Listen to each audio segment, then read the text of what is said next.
Oke, salam kawan-kawan. Saya ucapkan terima kasih banyak karena sentiasa bersama dengan Denia Jani Channel ini. Saya harap kawan-kawan di luar sana sentiasa sehat seperti biasa. Oke, kawan-kawan, yang menarik saya nak buat pencerahan hari ini adalah saya ingin menyentuh tentang isu Datuk Seri Anwar Ibrahim, yang mana beliau sebagai ketua pembangkang dan menyentuh banyak isu di sidang parlimen. Kalau kita lihat, kita sepatutnya berterima kasih di situ, dan sebagai rakyat saya melihat sisi yang sangat banyak kebaikan kepada kita sebagai rakyat. Dan kita lihat banyak juga ahli parlimen yang menyokong dia, serta kita tengok bekas Perdana Menteri yang lepas pun menyokong dia. Kecuali kalau saya lihat Tun, dia tidak menyentuh kerana Tun sendiri berkata dia tidak melihat apa yang dibentang oleh Datuk Seri Anwar Ibrahim dan Datuk Seri Najib Razak. Tetapi saya cerita tentang apa yang kita rakyat boleh lihat hari ini, bahawa inilah kepimpinan yang kita nak cari. Tetapi banyak yang membantah bahawa Datuk Seri Anwar Ibrahim ini tak boleh, ini tak boleh itu. Itu pada pandangan saya hanya sebelangan kecil mereka yang sebagai cyber trooper. Pandangan yang kita nak lihat adalah pandangan bernas daripada beliau semasa membentangkan isunya di parlimen itu. Jadi saya melihat banyak isu yang kita rakyat tidak tahu. Apabila dihuraikan oleh Datuk Seri Anwar Ibrahim di parlimen, baru kita faham bahawa contoh seperti bajet nelayan, yang mana kalau kita dengar dia cuma tolak yang di sini, masuk ke sini, lepas tu bagi ke nelayan. Jadi dia kata naik allowance nelayan. Jadi ini satu penipuan yang rakyat rasa senang, tetapi sebenarnya dia dah tipu di sebelah lain, pergi ke sebelah lain. Ini kalau menurut saya. Jadi kita lihat dari sisi ini, kita punya kerajaan yang ada hari ini banyak sangat dia punya cuba menyorok sesuatu yang mereka nak bentangkan kepada rakyat, sedangkan bajet ini bertujuan untuk rakyat, dan bukan bajet ini bertujuan untuk para menteri. Tapi kalau kita lihat bajet yang mereka nak buat, seperti kalau kita lihat tadi saya baca dalam akhbar bahawa ada bajet untuk MITI berapa juta. Itu yang Tun Dr. Mahathir sendiri pun meminta untuk bajet untuk MITI ini tadi, bajet untuk buat bangunan MITI atau macam mana macam tu, tapi untuk MITI. Itu tak payah ataupun terus dibuang saja daripada bajet lah, mungkin macam tu lah yang Tun maksudkan itu. Jadi kalau kita lihat, seolah-olah bajet ini yang mereka nak buat ini bukan untuk rakyat. Seolah-olah bajet ini adalah untuk para menteri, untuk para kroni, untuk mereka nak mengayakan diri mereka dengan bajet yang mereka nak bentangkan. Jadi kita lihat dari sisi untuk kita rakyat, tidak ada di situ. Sepatutnya dalam keadaan pandemik yang ada hari ini, sepatutnya mereka lebih fokus kepada bajet kepada kesihatan, Kementerian Kesihatan, dan lihat macam mana bajet itu diagihkan dan kepada rakyat sebagaimana. Tapi yang kita lihat hari ini, bajet ini seolah-olah seperti itu. Jadi kita sebagai rakyat yang melihat dan menilai, mungkin sebahagian tidak melihat di sisi itu. Sebahagian yang jenis hantam kromo, mereka memang kalau dah penyokong fanatik, mereka melihat daripada sisi apapun jalan. Yang penting bukan DAP. Ini sisi yang kita harus buang sebagai rakyat Malaysia, kerana kita harus bergerak ke hadapan. Dan kita sangat beruntung kerana apa yang berlaku sekarang ni, Datuk Seri Anwar Ibrahim ni ada. Jika one day lah Datuk Seri Anwar Ibrahim ni tak ada, kita nak mengharapkan siapa? Tidak ramai pemimpin negara kita yang seperti dia, yang boleh tahu detail tentang ekonomi, tentang rakyat, tentang apa yang rakyat rasa, kesakitan yang rakyat rasa bila susah. Ini tidak ramai yang tahu. Kebanyakan pemimpin kita ini, mereka daripada orang yang keluarga berada, dan mereka tidak merasa apa yang kita rakyat ini rasa. Mereka cuma hanya cakap. Jadi apa yang saya lihat di sini, kita rakyat harus bergerak maju ke hadapan, jangan kita masih di momok dengan hal-hal yang lama yang mana kita rakyat tidak boleh berganjak lagi, minda kita hanya stuck di situ. Kita harus bergerak seperti mana yang saya lihat. Kita ambil contoh Singapura, mereka cepat dengan apa yang baru, walaupun orang tua mereka berumur 60-70 tahun, tetapi mereka cepat bergerak ke arah kemajuan. Mereka tidak ada membantah kalau perkara itu dirasai betul untuk rakyat. Tetapi apa yang berlaku di negara kita ini, saya lihat kita lebih banyak lebih suka duduk di takok yang lama, tidak nak berganjak. Kita sudah berpuas hati dengan apa yang ada.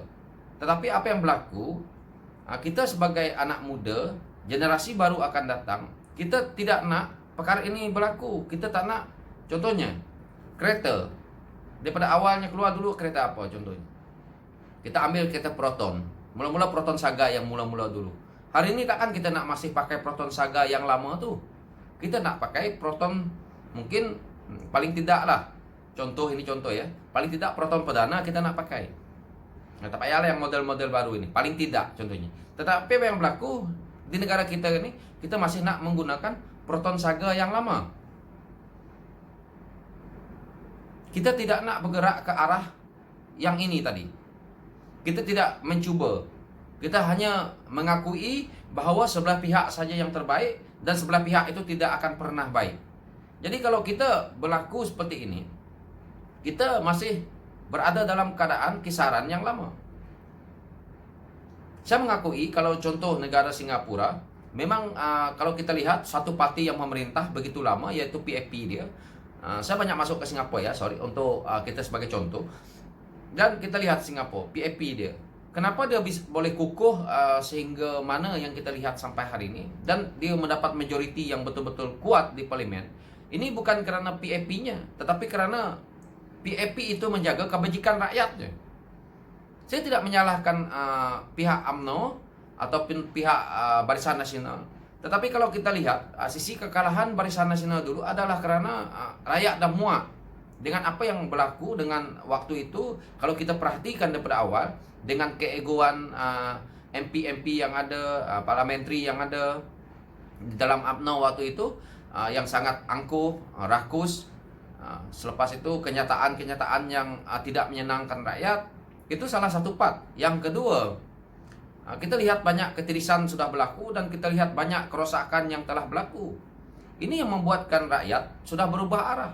Tetapi apabila saya cakap seperti ini sebagai rakyat, mungkin ramai yang membantah, tetapi ini hakikat.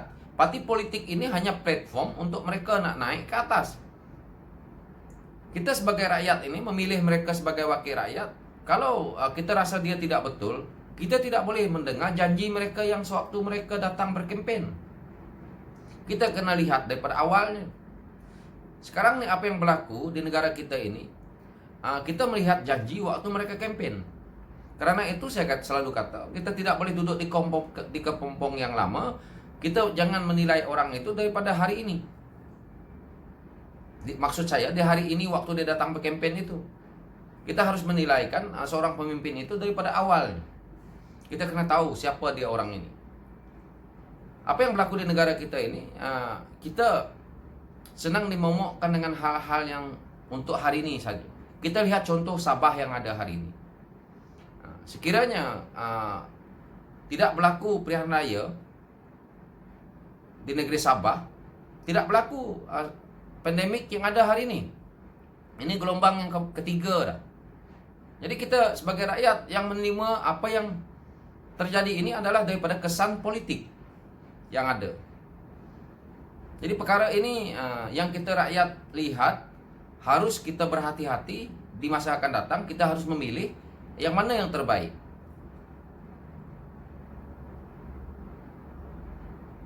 Kita dah melihat hari ini. Dulu kritik kerajaan PHS seperti ini, seperti itu. Tetapi apa yang kita terima hari ini, saya rasa lebih parah daripada kerajaan PHS. Walaupun saya pun kalau nak mengkritik 22 bulan, saya tak tahu nak kritik apa. Saya terus terang, kerana 22 bulan sangat pendek, jangka waktu yang sangat pendek. Tetapi apa yang kerjaan ada hari ini, yang kita lihat kerjaan yang ada hari ini, kita juga bukan mengharap dia boleh buat sekarang, tetapi kalau kita lihat apa yang mereka lakukan sekarang ini karena tanpa manifesto. Walaupun orang kata PHS itu menipu manifesto, tetapi sekurang-kurangnya mereka coba untuk mengejar target bahwa manifesto aku seperti ini.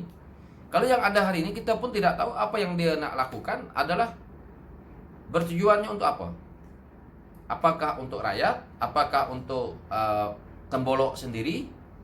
Apakah untuk kepentingan politik saja? Jadi ini yang membelenggu kita rakyat.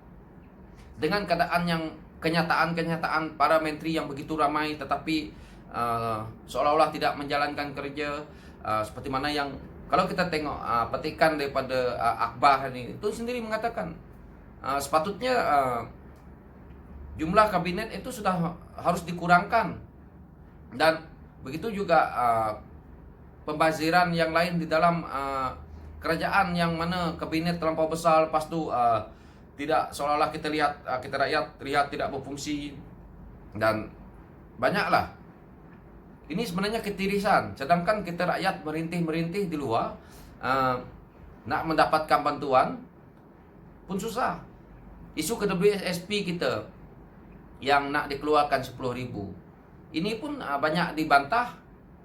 Kalau kita lihat yang mana di parlimen, PAS sendiri cari sendiri ya tentang rujukan berkenaan dengan PAS, pemuda PAS yang membantah moratorium. So saya tak nak isu ke PAS lah, biarkan dia, sebab saya lebih kepada isu general. Jadi kalau kita lihat inilah sisi-sisi yang sangat parah dalam negara kita ini tentang politik ini. Banyak mereka mengatakan jangan main politik, tetapi politik inilah yang membikinkan kita rakyat sekarang ini seperti ini. Apa yang berlaku ini adalah daripada kesan politik. Kalau tanpa kesan politik ini, saya rasa kita tidak perlu lagi buat lockdown ini sekali lagi. So daripada itu, saya harap kawan-kawan di luar sana paham apa yang saya maksudkan. Dan sekian dulu dari saya. Jangan lupa hashtag LTL dan hashtag DSAI 4PM9. Oke, sekian dulu dari saya. Thank you.